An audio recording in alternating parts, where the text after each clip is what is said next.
मेरा नाम शबीना है। मैं एक गांव की मिडिल क्लास फैमिली से ताल्लुक़ रखने वाली लड़की हूँ।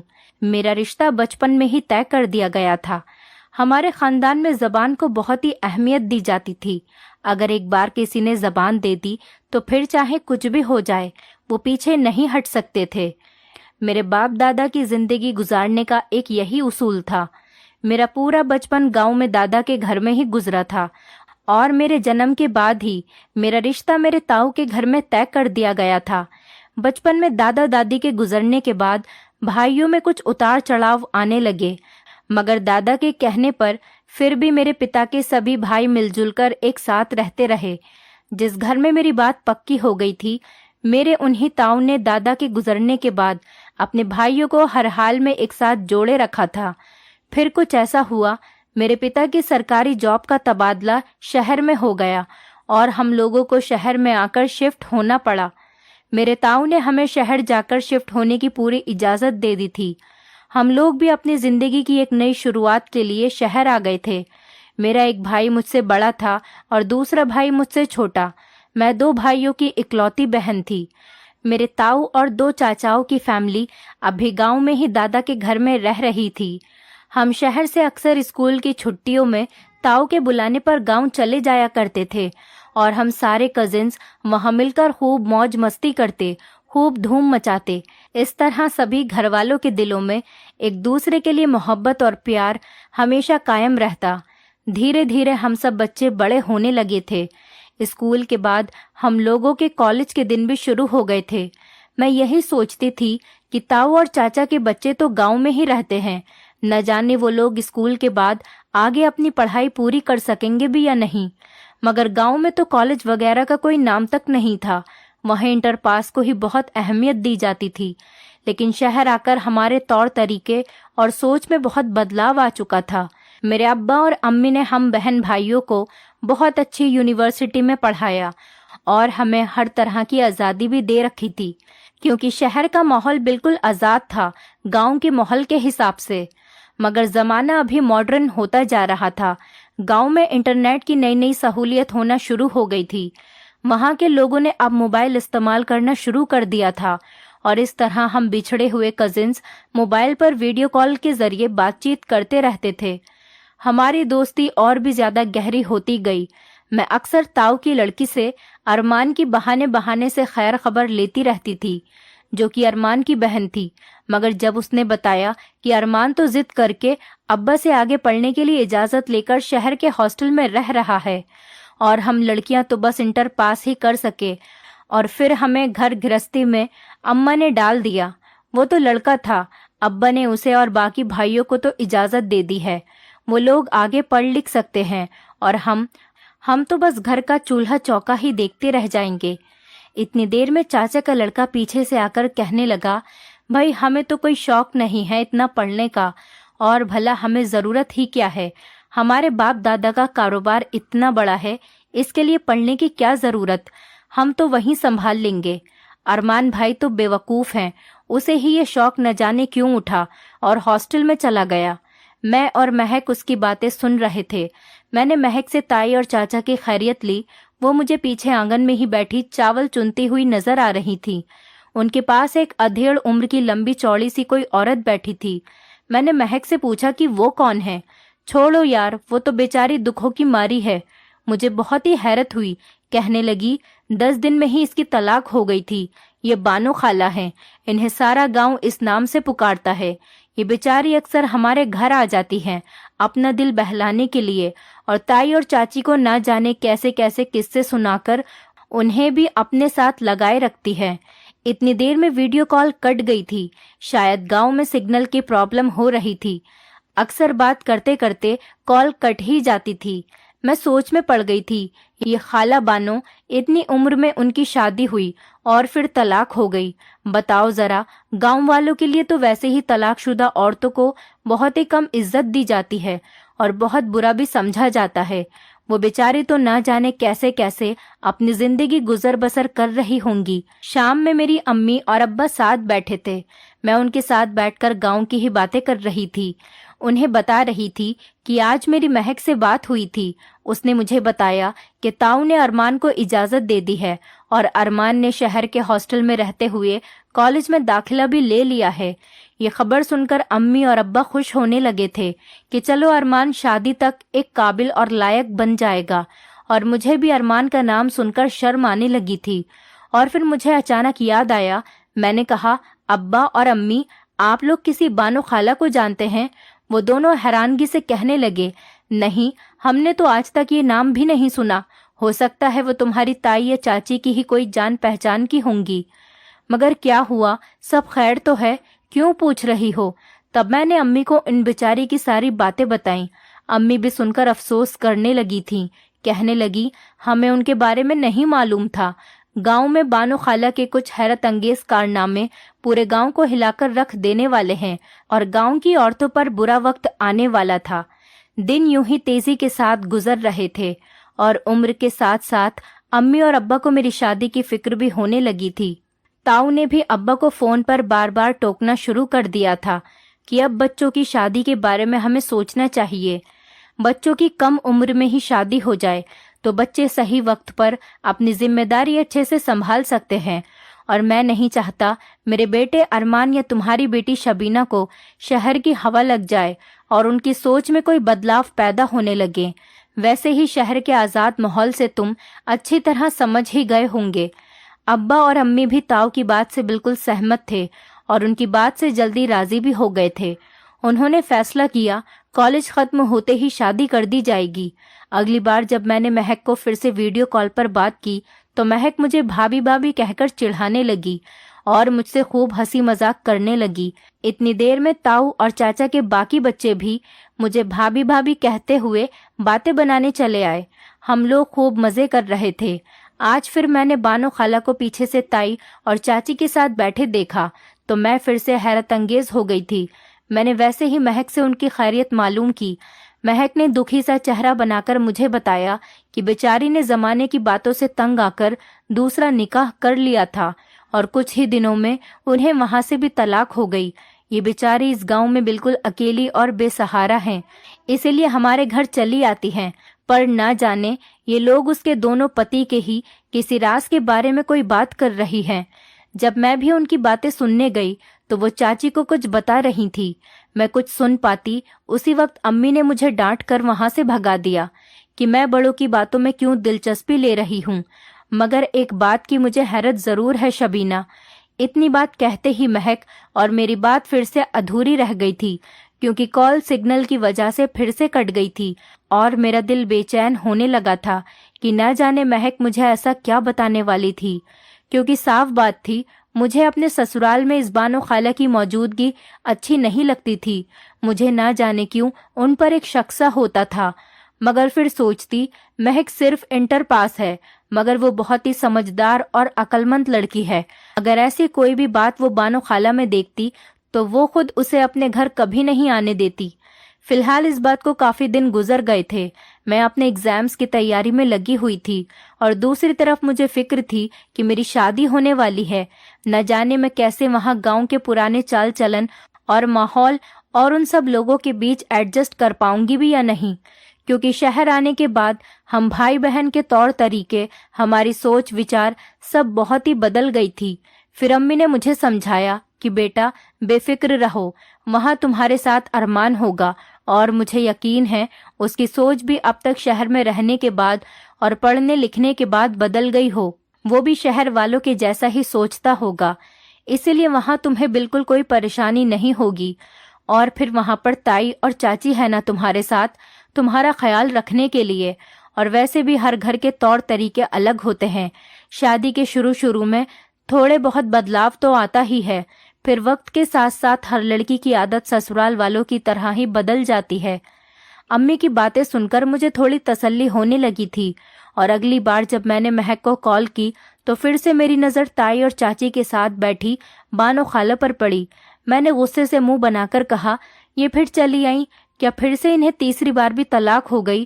میں نے تو ایسے ہی غصے میں یہ شبد کہہ دیے تھے، مگر مہک نے مجھے آنکھیں دکھاتے ہوئے کہا، بری بات ہے، کسی کے بارے میں ایسا نہیں کہتے شبینہ، اور ہاں انہیں واقعی تیسری بار پھر سے طلاق ہو گئی ہے۔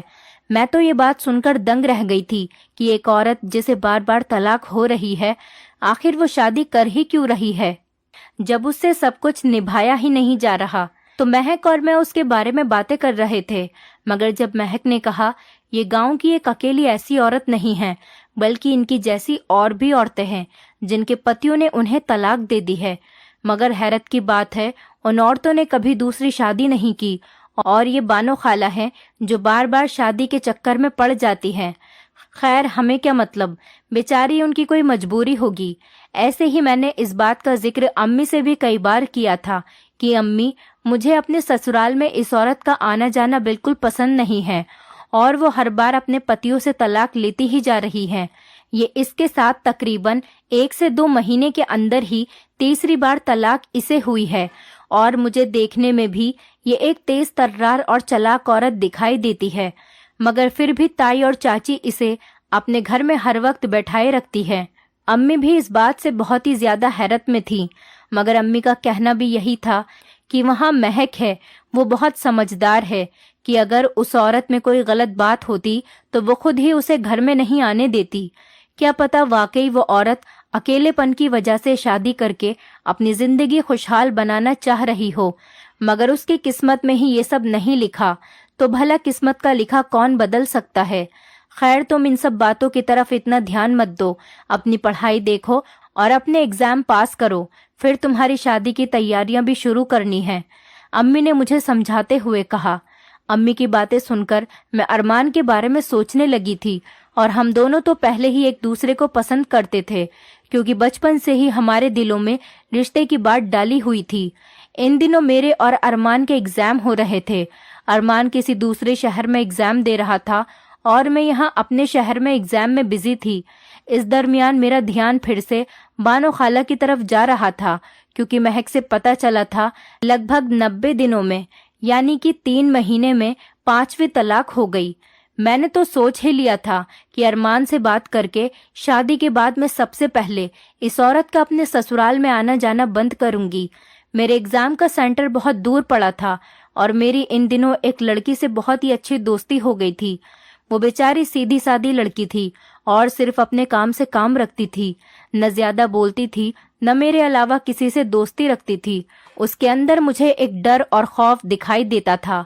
वो हमारे पड़ोस में ही रहती थी, इसीलिए मैं उसे अपने साथ ही कॉलेज पेपर्स देने के लिए साथ ले आती थी और साथ ही हम दोनों घर वापस आते थे। मेरे मोहल्ले की ही वो लड़की थी, जबकि मेरी उससे पहले कभी कोई मुलाकात नहीं हुई थी। शायद वो ज्यादातर अपने घर में ही रहती थी और उनके घर वालों से हमारा कोई मेल झोल भी नहीं था। फिर एग्जाम चल ही रहे थे। एक दिन उसने कहा, यार बात सुनो, तुम्हारी नज़र में कोई अच्छी जॉब है तो प्लीज मुझे जरूर बताना, एग्जाम के बाद मैं जॉब करना चाहती हूँ। मैंने उससे पूछा कि क्या बात है यार, अगर कोई परेशानी है, कोई बात है तो मुझे बताओ, मैं तुम्हारी दोस्त हूँ, कोई गैर नहीं, और क्या पता तुम्हारी कोई मदद हो जाए, मैं तुम्हारी कोई मदद ही कर सकूं।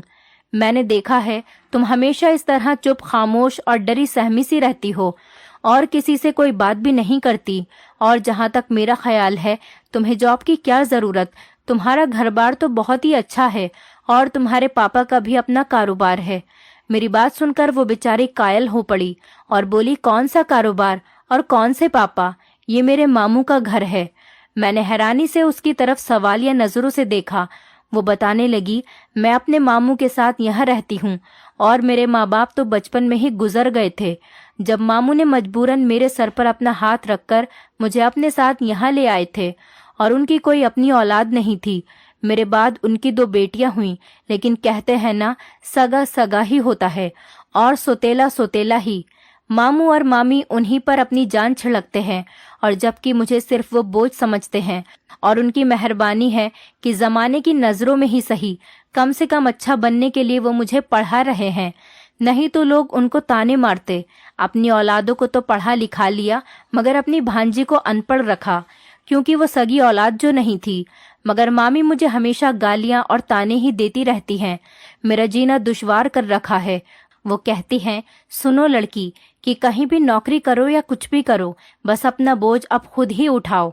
हमारे पास फिजूल के पैसे नहीं हैं, हमें अपनी बेटियों के लिए ही बहुत कुछ करना है, और ऊपर से तुम हम पर बोझ बनी बैठी हो। ये सब सुनाते हुए उसकी आंखों में आंसू आ गए। उसका नाम सदफ था। मैंने सदफ का नंबर ले लिया था और उससे कहा कि परेशान न हो, कोई अच्छी जॉब नज़र में होगी तो मैं तुम्हें ज़रूर बताऊंगी। इस तरह सदफ से मेरी अच्छी बातचीत और अच्छी दोस्ती हो गई थी। वो अक्सर कॉलेज के काम के बहाने से मेरे पास आकर मुझसे मिल लेती थी और अपना दिल बहला लेती थी। एग्ज़ाम ख़त्म हो गए थे। इधर मेरे घर में और वहाँ गांव में मेरी और अरमान की शादी की तैयारियां शुरू हो गई थी और अरमान भी पढ़ लिख कर अच्छा काबिल और नेक इंसान बनकर वापस अपने गांव लौट चुका था और अब मुझे भी जल्द उसकी दुल्हन बनकर शादी करके गांव जाना था। और उधर महक और मेरे दरमियान वीडियो कॉल पर ढेरों बातों का सिलसिला जारी था और महक ने तो मुझे डरा ही दिया था। कहने लगी, न जाने हमारे गांव के मर्दों के ऐसे कौन से राज हैं, 5 शादियां करके बानो खाला ने खोल रखे हैं कि औरतें खुद अपने पतियों से तलाक मांग रही हैं और अब तक गांव में न जाने कितनी औरतों ने अपने घर बर्बाद कर लिए हैं। अब पता नहीं इसकी कसूरवार औरतें हैं या वाकई मर्दों का कोई गहरा राज है। जवाब खुलने लगा है तो औरतें तंग आकर तलाक लेती जा रही हैं। ये बातें सुनकर मेरे दिमाग में तो न जाने क्या क्या ख्याल आने लग गए थे। कहीं इन राजों में से कोई राज अरमान का भी हुआ तो, या फिर अगर मुझे शादी के बाद कोई ऐसा राज पता चला और अरमान और मेरे दरमियान भी अगर कभी तलाक हो गई तो। नहीं नहीं, अरमान ऐसा नहीं कर सकते, ऐसा नहीं हो सकता। मैं जानती थी कि ये सब फितूर फैलाने वाली शायद वही बानो खाला ही हैं जो गांव की औरतों को भड़का रही हैं। मगर वाकई अगर गांव के मर्दों में से कोई ऐसा राज सच साबित हुआ तो मैं तो सोच सोच कर ही परेशान होती जा रही थी। और इसी वक्त सदफ ने आकर मुझे तसल्ली दी और कहा, सबसे पहले तो उसने शादी की तारीख जो कि फ़ोन पर ही पक्की हो गई थी सुनकर मुझे मुबारकबाद दी और फिर मेरी परेशानी की वजह पूछी। तब मैंने उसे बानो खाला की सारी बातें और गांव के हालात के बारे में बताया। उसने मुझे कहा, तुम इन बातों में जितना हो सकता है दूर रहो और ये तुम्हारे लिए बेहतर होगा। मत सोचो इस बारे में ज्यादा, अपनी शादी की तैयारियों में ध्यान दो। और ये तो तुम जानती हो मैं तुम्हारी शादी में नहीं आ सकती क्योंकि तुम्हारी शादी गांव में ही होगी और वहां के लिए मामू और मामी मुझे इजाजत नहीं देंगे। मगर हाँ, किस्मत में अगर कभी मेरा गांव आना लिखा तो तुम्हारी इस गांव की बानो खाला मेरे हाथों से बच नहीं सकेंगी। मैं सदफ की मजाकिया बातें सुनकर हंस पड़ी। सदफ को जब से मेरे भाई के जरिए जॉब मिली थी अब वो बहुत खुश रहने लगी थी और उसकी मामी ने भी उसे परेशान करना कम कर दिया था क्योंकि वो अपना खर्चा खुद उठाने लगी थी। मुझे तो सदफ अपने बड़े भाई के लिए बहुत ही पसंद थी और अम्मी और अब्बा को भी इस बात से कोई एतराज नहीं था। हमने मेरी शादी के बाद इस रिश्ते की बातचीत करने का सोचा था। इस रिश्ते से सदफ को भी कोई इनकार नहीं था मगर उसके मामा और मामी से वो डर रही थी। अम्मी ने फिलहाल तो थोड़ी बहुत सदफ के घर जाकर उसके मामा और मामी से इस रिश्ते का जिक्र कर दिया था। उन्होंने कह दिया था कि अच्छा हम सोचकर फिर जवाब देंगे। इधर दूसरी तरफ हम लोग गांव के लिए सारा सामान वगैरह लेकर रवाना हो गए थे। शादी की सारी ही तैयारियां गांव में ही होनी थी क्योंकि हमारा सारा ही खानदान और रिश्तेदार सभी लोग गांव में ही रहते थे। शादी की तैयारियां शुरू हो गई थी और धूमधाम से अच्छे से मेरे सभी कजिन और भाइयों ने मुझे विदा करने की, अपने घर भाभी बनाकर लाने की खूब सारी तैयारियां कर रखी थी। अरमान और मैं अपनी आने वाली जिंदगी की शुरुआत करने को अपनी आंखों में हजारों ख्वाब सजाए बैठे थे। और फिर शादी की सारी रस्में धूमधाम से हुई और निकाह के बाद विदाई करके मुझे अपने ससुराल में भाभी, बहू और दुल्हन के रूप में विदा करके ले गए थे। घर में सभी लोग बहुत खुश थे और मगर मेरी दोनों चाचियों का रवैया मुझे पूरी शादी में बिल्कुल अजीब सा महसूस हुआ, जैसे वो बिल्कुल भी खुश नहीं थी, सिर्फ सबके सामने खुशियों में शामिल होने का नाटक कर रही थी। मगर मैंने उनके अफसोसनाक चेहरे पढ़ लिए थे।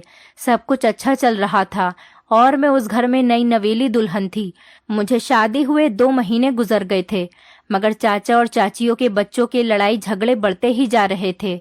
मेरी समझ से बाहर था कि झगड़ों की असल वजह क्या थी।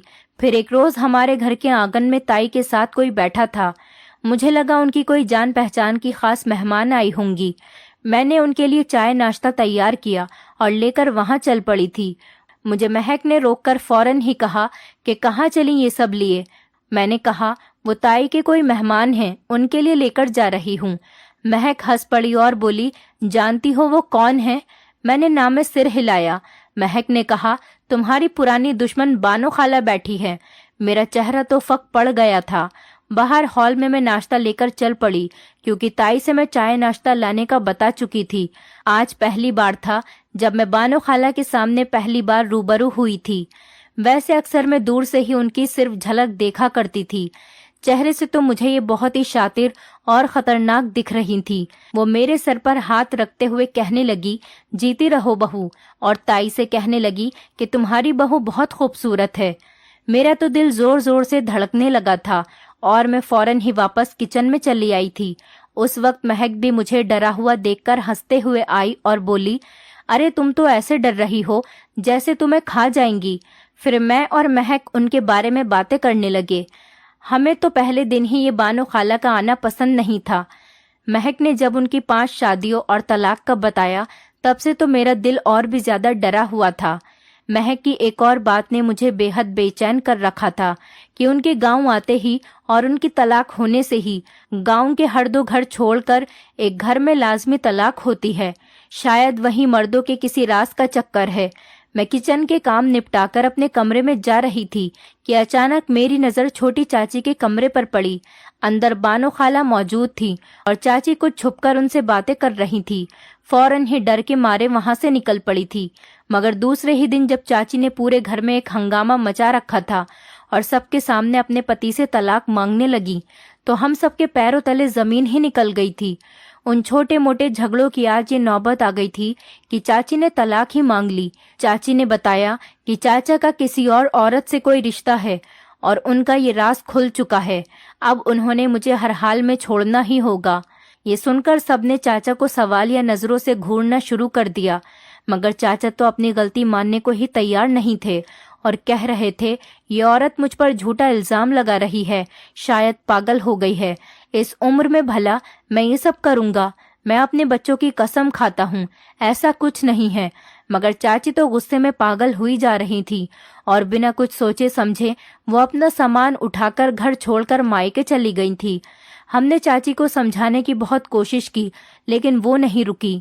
मैं और महक एक दूसरे को देख रहे थे, क्योंकि हम जानते थे कि ये सब क्यों हो रहा था। इसी तरह 10-12 दिन बाद दूसरी चाची ने भी घर में हंगामा मचा रखा था और कहा, चाचा ने उनके साथ फरेब किया है, उनके मायके के सारे जेवर बेच डाले और वो चोरी डकैती का काम करते हैं। वो एक धोखेबाज हैं। मैं उनके साथ नहीं रह सकती, मुझे तलाक चाहिए। दूसरी चाची भी अपने घर जा चुकी थी। इधर मेरा दिल बहुत ही सदमे में था कि ये सब मेरे ससुराल में हो क्या रहा है। मुझे बहुत ताज्जुब था कि दोनों ही चाचियों को मैंने बानो खाला से बातें करते सुना था और आज दोनों ही घर छोड़कर चली गईं। मेरे दोनों ही चाचा तलाक देने को राजी नहीं थे और कहते थे कि दोनों का दिमाग ठिकाने आ जाएगा तो खुद ही घर वापस आ जाएंगी। लेकिन मेरा दिल कह रहा था कि चाची अब नहीं लौटेंगी, क्योंकि उनके साथ जरूर कुछ ऐसा हुआ है। मुझे ऐसे ही एक दिन बैठे बैठे अचानक सदफ की याद आई, तो उससे फोन पर वीडियो कॉल की, उससे खैरियत मालूम की और उसने भी मुझसे मेरी ससुराल की खैरियत पूछी। तब मैंने उसे यहाँ बानो खाला से लेकर चाचा चाची के झगड़ों की बातें बताई और जो कुछ भी हुआ सब कुछ बता दिया। इतनी ही देर में मुझे बाहर से बानो खाला की आवाज आने लगी। वो फिर से शायद एक नया फसाद फैलाने आ चुकी थी।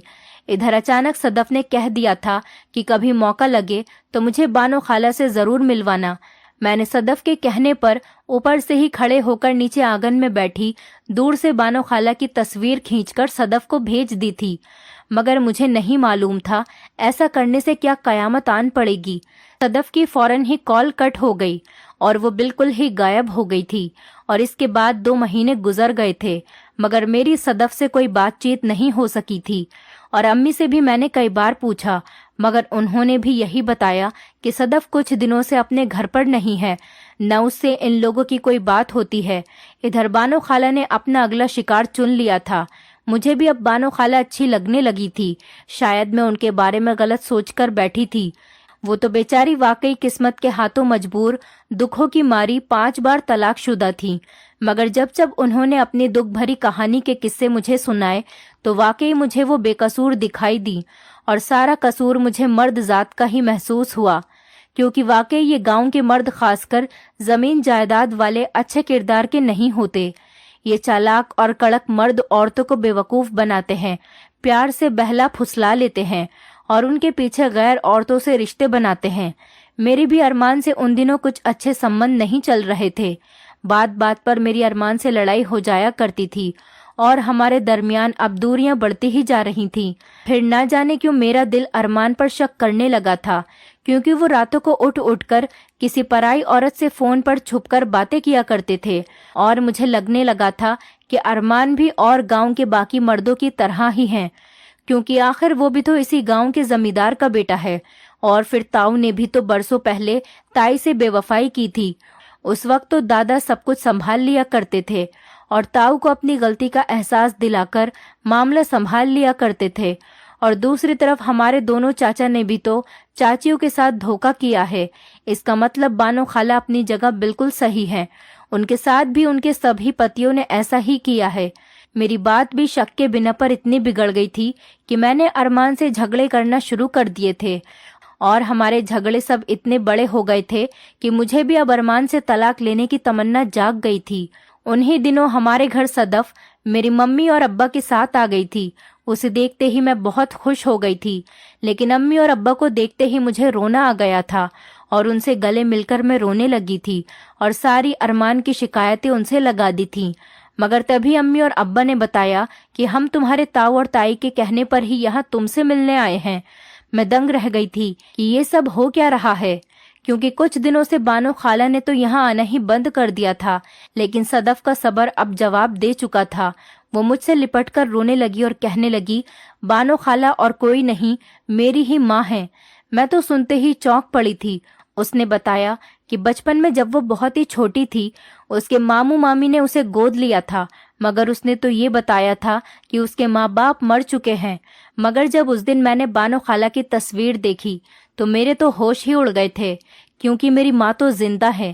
مگر جب اس نے ماموں اور مامی پر شک کیا اور ان کے بارے میں ساری معلومات کی تو پتہ چلا میری ماں اور ماموں سگی بہن بھائی نہیں تھے، اور صدف کے نانا نانی نے ساری جائیداد، پیسہ، گھر، کاروبار سب کچھ اپنی بیٹی کے نام کر دیا تھا۔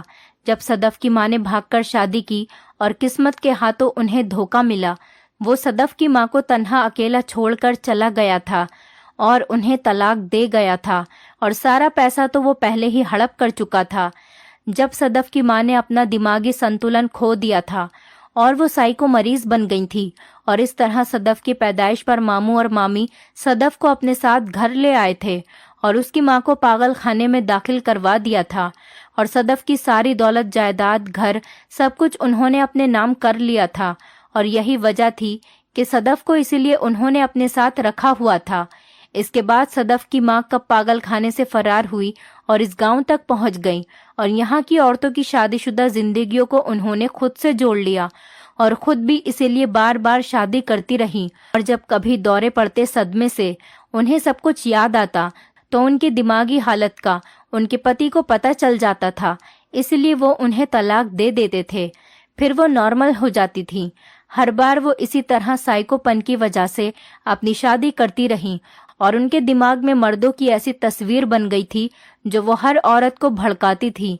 تمہیں اور سبھی کو اپنے پتیوں میں وہی راز نظر آتے تھے جو بانو خالہ بتانے لگی تھی، کیونکہ گاؤں کی عورتیں بھی پڑھی لکھی اور سمجھدار نہیں تھیں، اسی لیے وہ دوسروں کی باتوں میں جلدی آ جاتی تھی کہ واقعی ہر مرد ایک جیسا ہوتا ہے، اور اپنے پتیوں سے لڑ جھگڑ کر طلاق لیتی رہیں۔ مگر ارمان کے چاچا نے یہ بے وقوفی نہیں کی، اور نہ ہی ارمان نے۔ سب نے اپنی اپنی پتنیوں کو گھر واپس لا کر خوشی خوشی رکھ لیا، کیونکہ بانو خالہ کا راز صدف کھول چکی تھی۔